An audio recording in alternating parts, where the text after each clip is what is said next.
What if events went differently in Captain America Civil War? What if Steve Rogers fought the Accords differently? What if there was a presidential election that was happening around the same time Civil War happened? And what if Steve Rogers fought the Accords differently by running for president?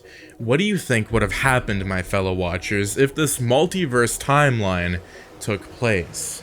If you guys do enjoy the videos and want to stay all up to date, I do want to say about 10% of my viewers are subscribed. It takes 2 seconds, it really helps a long way, it really helps the channel, so do make sure to subscribe, like, share, turn those notifications on so you and your friends are all up to date when What If content happens.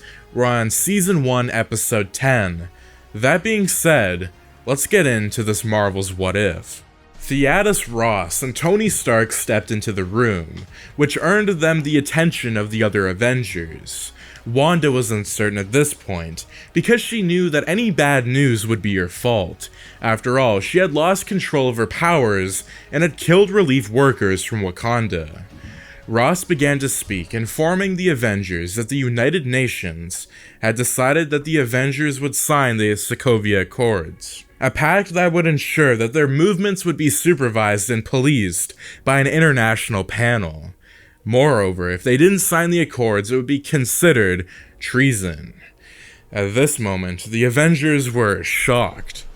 Steve Rogers maintained that the Avengers could not sign the Sokovia Accords, as they could be infiltrated by enemies, the same way Hydra infiltrated S.H.I.E.L.D. Tony, on the other hand, maintained that their independence had cost a lot of lives. Steve went ahead to inform Tony that what happened at Sokovia was not his fault, but Tony could not hear it. He was certain that if the Avengers continued to operate alone, it would be disastrous for everyone. The argument continued for a very long time, and they didn't seem to be getting to any conclusions. Immediately, Steve received a notification that Peggy Carter died in her sleep and she was to be put to rest today. Steve considered leaving the debate to attend the funeral, but then he decided against it. What was the point of going to her funeral? It didn't change their past and it wouldn't make it any better. Therefore, he decided to stay and continue the debate. It is amazing how time flies in some universes. Indeed, one moment could change the trajectory of a man's course. For who would have thought that not hearing Sharon Carter's speech would leave Steve Rogers on a course that he would not be able to comprehend?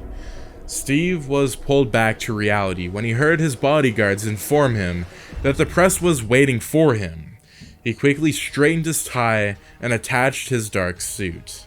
He coughed and got ready to step out when a familiar face stepped in. He was shocked. He had not seen Sam Wilson in 10 years.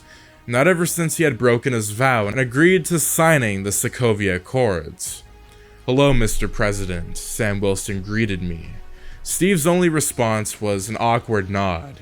Steve questioned why Sam was here, and Sam asked if that was how Steve would greet an old friend.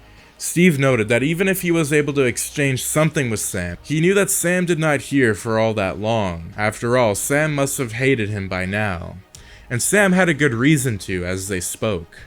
Sam recounted how he had been surprised when Steve had agreed to sign the Sokovia Accords on Tony's insistence.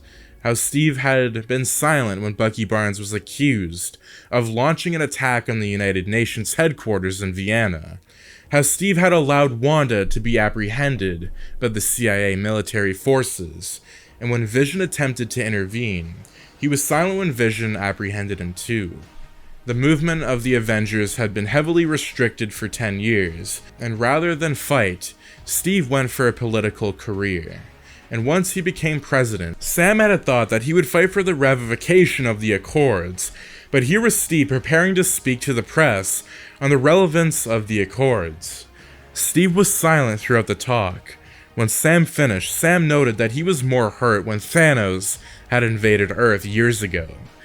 The Avengers were restricted in their battle against him, and Thanos' invasion led to the elimination of half of the universe's population. And the death of King T'Challa, Vision, Wanda Maximoff, Natasha Romanoff, and Stephen Strange. The likes of Bruce Banner, Thor, James Rhodes, Peter Parker, Bucky Barnes had all been dusted, but here was Steve in the aftermath, going to defend the Sokovia Accords, which was the reason they lost against Thanos in the first place. Maybe Steve wanted to fight the Accords at first, but after everything that happened to him, something happened in the shadows. Sam shook his head and said that he wanted to be sure this wasn't true. He had hoped that Steve was possibly fighting the Accords undercover. He was wrong. Sam left the room. Steve stood in front of the flashing cameras with smiles, speaking with all amounts of vigor and passion as he defended the Accords. He heard an uproar, but he was unbothered. As soon as he concluded, there was a very loud bang, and he fell to the floor. His guards quickly rushed to him, surveying the environment. In seconds, they surmised that an anti-Sokovia Accords American must have been sent to assassinate the president. All efforts to save him failed. Steve Rogers was dead. Even with half of the Earth's population gone, the funeral of Steve Rogers was rather large despite his imperfections. The whole country honored him. Sam Wilson attended the funeral as well. He was saddened as he parted ways with Steve on a negative note. What was sadder was that Steve died unfulfilled, a disgrace to the Avengers.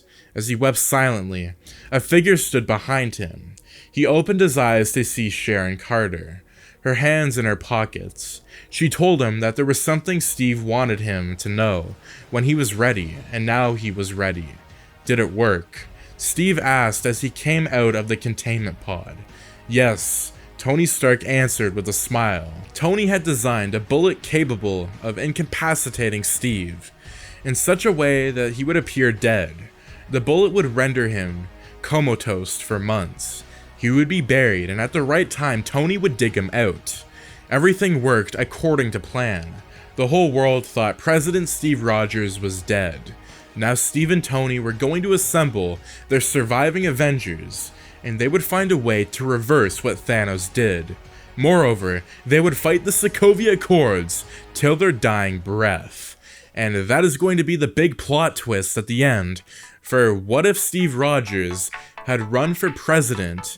And I think this would be pretty accurate. I think that Steve Rogers would run for president, he would fight the Accords, but eventually I think he would have to somehow, some way, support the Accords for a very long time, because once he gets to be president, you know, we get some deep connections, and you know, there could be some evil people in there like Hydra, and I think that Steve would have to cave to pressure for a bit, and that's why I really wanted to end this on a high note, because it really does make you wonder if there's a continuation here. And I think Steve would really feel guilty for what he did, having to kind of go against his friends for the greater good, from what he thought was the greater good.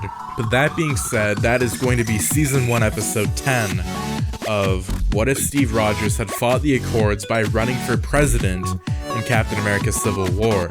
If you guys did enjoy this video, do make sure to subscribe, like, share, and turn those notifications on so you and your friends are up to date with the latest content. That being said, thanks for tuning in, and have a fantastic day.